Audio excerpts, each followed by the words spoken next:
Hello বন্ধুরা, আজকে চলে এলাম পার্টি মেকআপের ডিটেলস নিয়ে। দেখি দিদি কি বলছে। কিরকম কি লুক চাইছো বলো?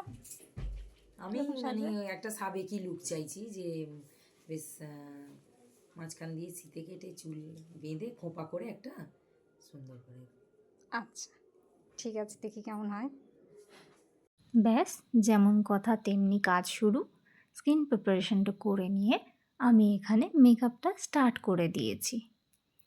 আমরা মেকআপ কিন্তু গল্প করতে করতে, খুব মজা করতে করতে করি, তাই কেউ যাতে বোর না হয়ে যায়। আর এখানে আমি কিছু কিছু জায়গায় ব্রাশ বা ব্লেন্ডারের থেকে হাতটাকেই বেশি প্রেফার করি, কারণ হাতের মতো ব্লেন্ডিং কিন্তু আর যাই বলো কিছুতে অতটা স্যাটিসফ্যাকশন পাওয়া যায় না। তবে হ্যাঁ, অবশ্যই কিছু কিছু ক্লায়েন্ট আবার হাত দেওয়া পছন্দ করেন না, সেক্ষেত্রে কিন্তু অবশ্যই ব্রাশ বা ব্লেন্ডার ইউজ করতে হবে, যেখানে যেটা সুটেবল। আমি আস্তে আস্তে ফাউন্ডেশনটা ব্লেন্ড করে নিলাম, নিয়ে নেক্সট স্টেপে চলে যাব। সমস্তটা রেকর্ডিং করা পসিবল হয়নি, তাই কেউ ভেবো না যে আমি স্টেপ জাম্প করেছি। সবই করা হয়েছে পরপর, কিন্তু সবটা দেখানো তো পসিবল নয়, তাই জন্য সবটা ক্যামেরাবন্দি করা হয়নি। দিদি ভয় পাচ্ছে কন্ট্রোলিং করার সময়, বলছে গাল দুটো ফোলা ফোলা লাগবে না তো? তো দিদিকে আশ্বস্ত করলাম, না পুরোটা হয়ে যাক, দেখো, দেখে যদি ভালো না মনে হয় তাহলে চেঞ্জ করে দেবো। কিন্তু যাই হোক, চেঞ্জ করতে লাগেনি। কিন্তু এ কি, দিদি তো এখানে ঘুমিয়েই পড়ছে। স্বাভাবিক, একটা বিয়েবাড়িতে বাড়ির বড়দের যা খাটুনি হয়, সেটা যাদের বিয়েবাড়ি হয় তারাই বোঝে।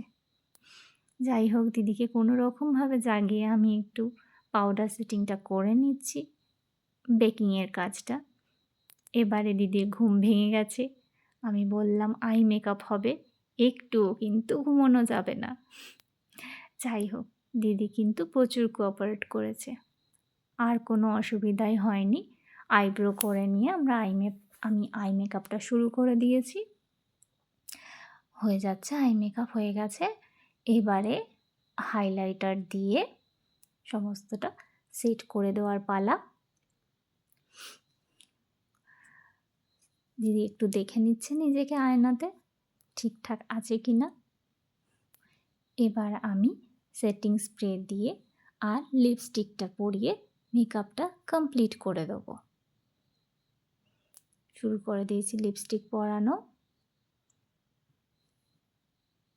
দিদি আগেও যেমন বললাম খুবই কোঅপারেট করেছে আমাদের সাথে। সেট করে নিচ্ছি ম্যাকের সেটিং স্প্রে দিয়ে।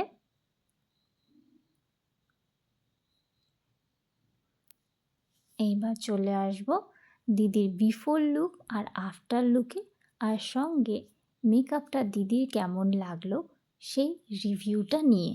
তোমাদের কেমন লাগলো অবশ্যই জানিও।